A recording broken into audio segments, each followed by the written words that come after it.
Kıymetli dostlarımız, yerli ve milli projeler kanalımızdan herkese merhaba. Bugün yine bilgi dolu bir içerikle karşınızdayız. Türkiye'nin en büyük yatırımlarından biri olan Akkuyu Nükleer Santrali'nin 4. ve son reaktörünün de temeli atıldı. 2023 yılında 1. reaktörden elektrik üretimine başlanacak.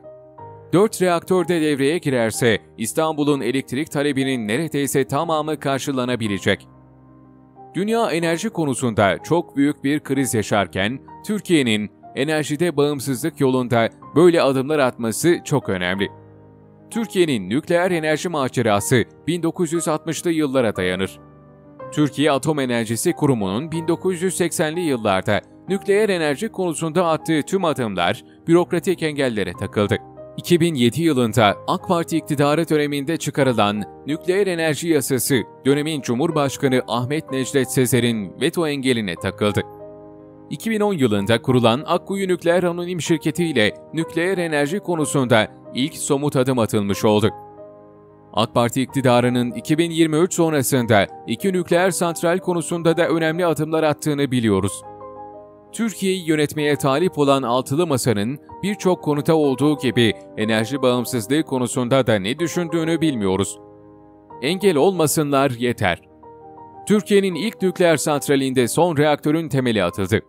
Projedeki ilerlemeye değinen Dönmez, Türkiye'nin yarım asrı aşan nükleer enerji yolculuğunda artık tünelin ucundaki ışık görünmeye başladı dedi.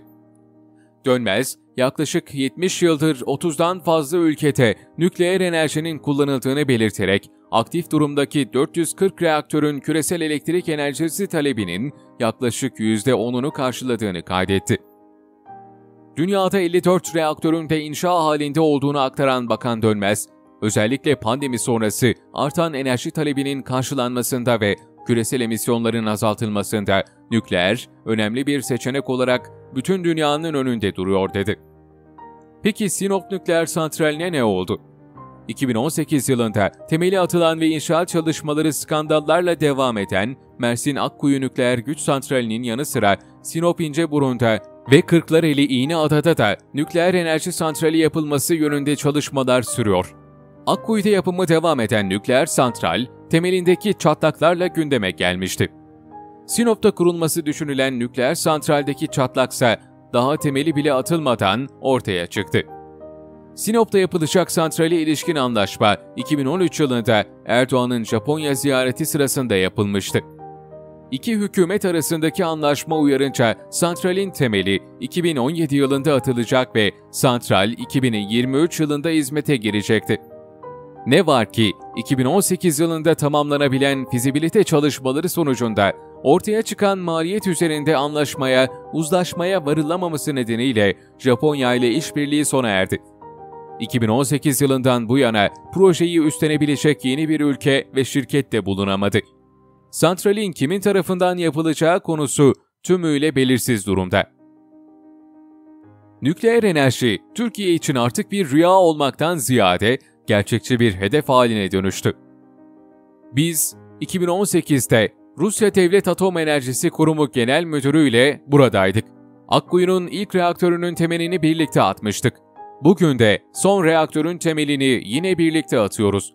İnşallah önümüzdeki yılda, yani Cumhuriyetimizin 100. yılında da açılışını hep birlikte gerçekleştirmeyi hedefliyoruz diye konuştu. Tamamlandığında 4 reaktör elektrik talebimizin neredeyse %10'unu tek başına karşılayabilecek durumda olacak. Aslında Akkuyu'da tek santral değil, 4 santral yapıyoruz gibi de düşünebiliriz. Bu 4 reaktör 60 yıl boyunca kar, kış, gece gündüz demeden 7 gün 24 saat aralıksız çalışacak. Eğer Akkuyu NGS'nin ürettiği kadar elektrik üretecek bir doğalgaz santrali yapsaydık, büyüklüğü 6400 megawatt olacaktı. Bu santral ortalama 30 yıl işletmede kalacağı için 30. yılın sonunda aynı büyüklükte ikinci bir doğalgaz santrali daha inşa etmek zorunda kalacaktık. Çünkü doğalgaz santralinin teknik ömrü sınırlı. Bu işin inşaat maliyeti, santralde kullanacak doğalgazın maliyetine gelince, böylesi bir santral için yıllık 7 milyar metreküp ilave doğalgaz kullanacaktık. Akkuyu'nun 60 yıl boyunca işletmede kalacağı düşünüldüğünde Akkuyu'yla aynı büyüklükteki bir doğalgaz santrali için toplamda 420 milyar metreküp gazı ithal etmek durumunda kalacaktık. Bu mevcut doğal gaz ihtiyacımızın neredeyse 8 katından daha fazla bir rakam demek. Sahada 300'e yakın iş sağlığı ve güvenliği uzmanı çalışıyor. Bakan Dönmez, projedeki çalışmaların planlandığı şekilde ilerlediğini belirterek, sahanın her noktasında çalışmaların eş zamanlı sürdürüldüğünü ifade etti. Santralin 1. ünitesinin reaktör basınç kabı ve buhar jeneratörlerinin montajının tamamlandığını, ana sirkülasyon boru hattının kaynak işlemlerinin de devam ettiğini aktaran Dönmez, 1., 2. ve 3. ünitenin kor tutucularının montajı tamamlandı. 2. ünitenin iç koruma kabının 3. katmanı da yerleştirildi. 3. ünitenin de iç koruma kabının ilk katmanı tamamlandı. Bugün 4. ünitenin temelinin atılmasıyla birlikte bir safhayı daha geride bırakmış oluyoruz şeklinde konuştu. Dönmez, sahada iş sağlığı ve güvenliği ile ilgili her konunun en ince detayına kadar takip edildiğini vurgulayarak, sahadaki sürecin sorunsuz devamı için 300'e yakın iş sağlığı ve güvenliği uzmanının mesai harcadığını anlattı.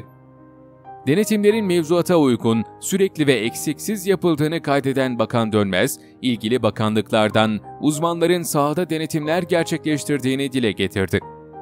Akkuyu sadece ekipman olarak değil, iş gücü hacmiyle de dünyanın en büyük projelerinden birisi. Şantiye sahasında en yoğun günlerde 25.000'den fazla kişi çalışıyor. Çalışanlarımızın büyük bir kısmı, neredeyse %80'i kendi yurttaşımız, vatandaşlarımız. Başta nükleer enerji, inşaat, elektrik, elektronik olmak üzere 600'ü aşkın Türk mühendis burada, Türkiye'nin ilk nükleer güç santrali için ter döküyor. Türkiye'nin gelecekteki nükleer santrallerini işletecek ve yenilerini kuracak mühendislerin yurt dışındaki eğitimlerinin devam ettiğini belirten Dönmez, Rusya'da eğitim alan 317 öğrenciden eğitimlerini tamamlayan 246'sının Akkuyu Nükleer Santral'de işe başladığını, 71 öğrencinin de eğitimlerinin sürdüğünü bildirdi. Tam kapasite devreye girdiğinde yılda yaklaşık 35 milyar kWh elektrik üretecek santralin tek başına Türkiye'nin elektrik talebinin %10'unu karşılayacağı öngörülüyor. Sıfır emisyonla çevreye zararlı sera gazı salımı yapılmadan kesintisiz elektrik üretebilecek Akkuyu NGS'nin yıllık 35 milyon ton karbondioksit salımı engelleyeceği hesaplanıyor. İstihdam oranı, proje aşamalarına göre değişen Akkuyu Nükleer Santrali'nin işletme döneminde 4.000 kişiye istihdam sağlanması bekleniyor. Santralin 60 yıl olarak planlanan işletme ömrünün ise 20 yıl daha uzatılma imkanı bulunuyor. Kanal İstanbul'un yerli ve milli imkanlarla yapılmasını destekliyor musunuz? Daha fazla içeriklerimize ilk siz ulaşmak istiyorsanız kanalımıza abone olun. Bu zorlu mücadelemizde bize destek olmak için videomuzu beğenip fikirlerinizi bizimle paylaşabilirsiniz. Allah'ın selamı, rahmeti, bereketi üzerimize olsun inşallah. Selam ve dua ile. Hoşça kalın.